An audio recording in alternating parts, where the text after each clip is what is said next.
I guarantee you by the end of this video, you're gonna be able to get the budget out of just about every single sales appointment or walkthrough that you go on for your commercial cleaning company.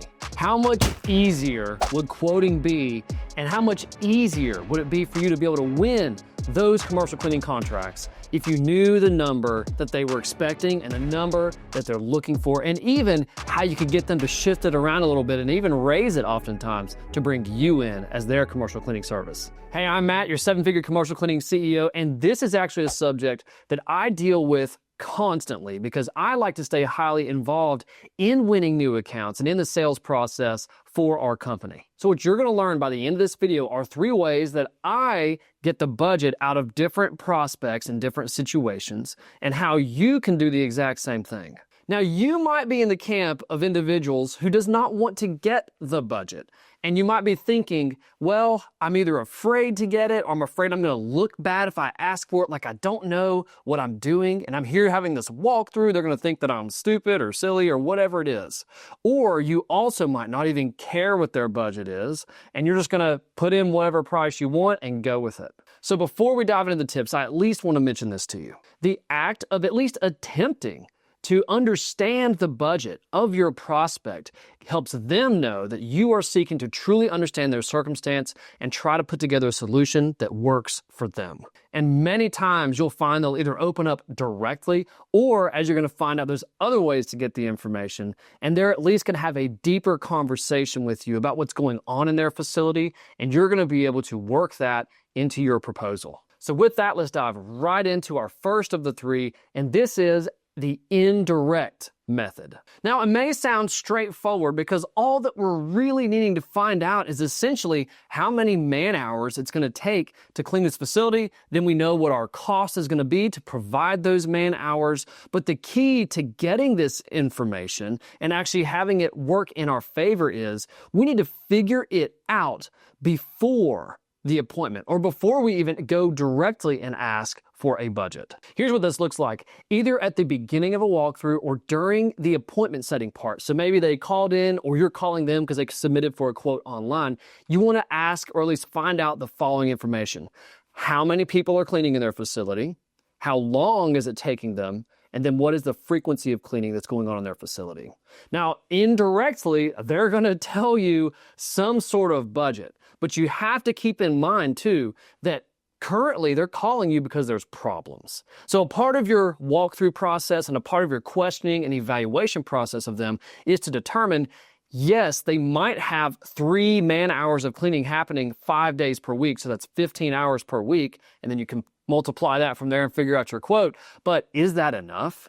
Is it too much? Are they getting ripped off? Or is it completely possible with what you see whenever you do go into the facility? Now, the major mistake with this indirect method is trying to use it after you have already directly asked for their budget. Because after you directly ask for the budget, that can change the dynamics of the conversation, which is what we're going to cover in the second part. It's going to be our direct budget part. But if you suddenly switch to after receiving some sort of rejection and you didn't handle it right, and you're suddenly going to try to be indirect about it, they're going to deduce that and you're going to seem a little off to them.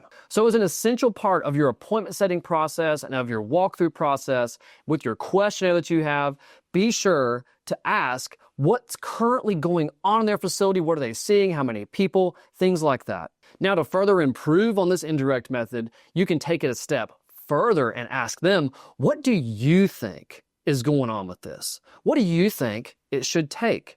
Are you upset that there's so few people or they're there for only that amount of time? What would you like to see inside of your facility? Now, that may not give you a direct budget on money they're willing to spend, but that's going to anchor them at a certain point of expectation, which then you can put a price tag on later. So with this indirect method, you're going to have a lot of clients willingly give you this information. If you're just starting out, if you're new, if you're nervous, if you don't like getting budget, then the indirect method works almost every single time. And what's really neat about it is it then leads and sets up this next step, which you can take and get even more information if the client is willing. And using these tactics I'm about to share with you for going directly in for the budget, we have successfully received the budget more than half the time, and I would say about 75% of the time. To best explain this first tactic, we need to understand something about human psychology. I'm not a scientist. I don't know what this phenomenon is called, but I can explain it with a story about a study that was done. There was a study done where they had somebody go to a copier line at a library, back whenever that was a thing.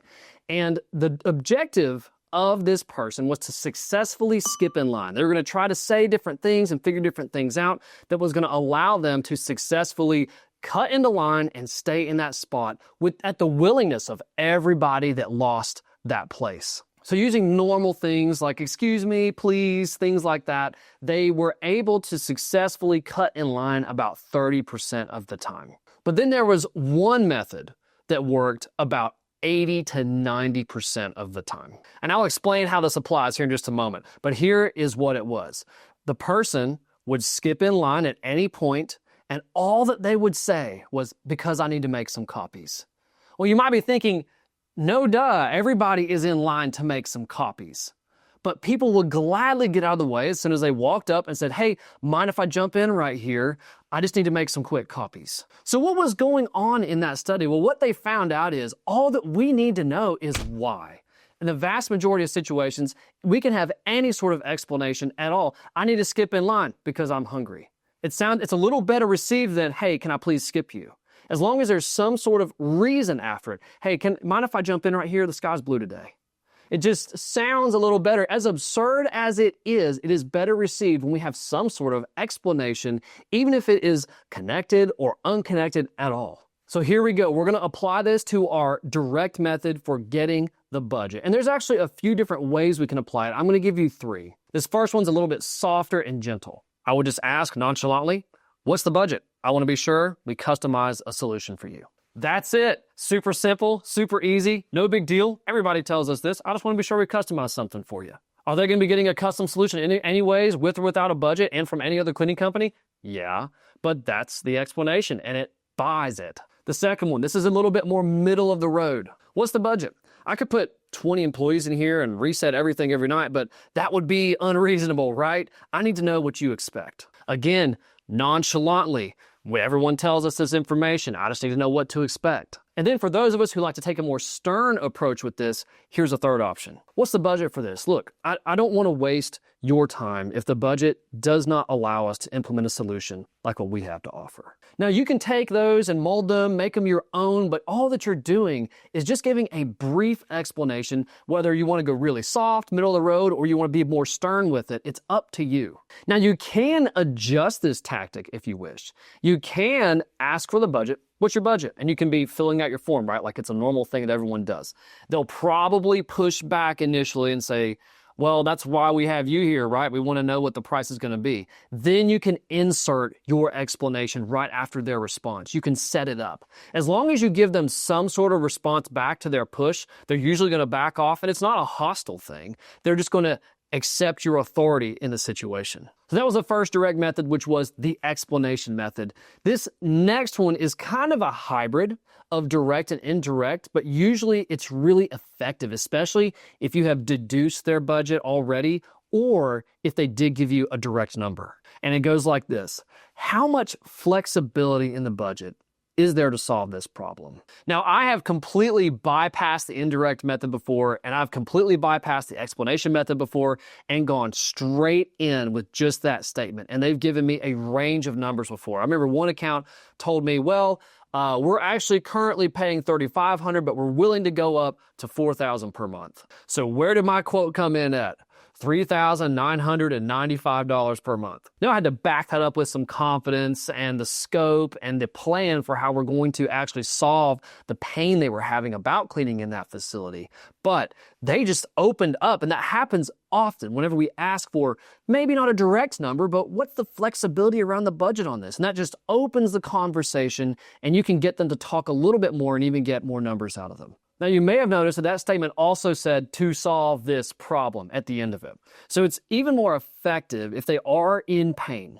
And if you have already identified issues through the appointment conversation or any part of the walkthrough conversation, you want to be driving them to seeing even more problems maybe than they had anticipated that they had already seen. You want to make the ones that they already have even more clear to them. You want to help them feel the pain. And that's when they're going to open up a bit more about budget, because now they really want the solution you have to offer. Okay, so those are two different ways you can directly get the budget. Now, what is this third one? This third one is what I'm going to call the Sandler method. Now, the Sandler method is much more about building a perception of value about what you have to offer compared against the cost. And a great way to establish the value that you can bring to the table and have them just not really worry as much about the financial expense is you want to draw their attention to what they're already losing, and you want to draw some sort of financial picture around it. The way to start drawing this contrast is by asking the question, so what is this costing you?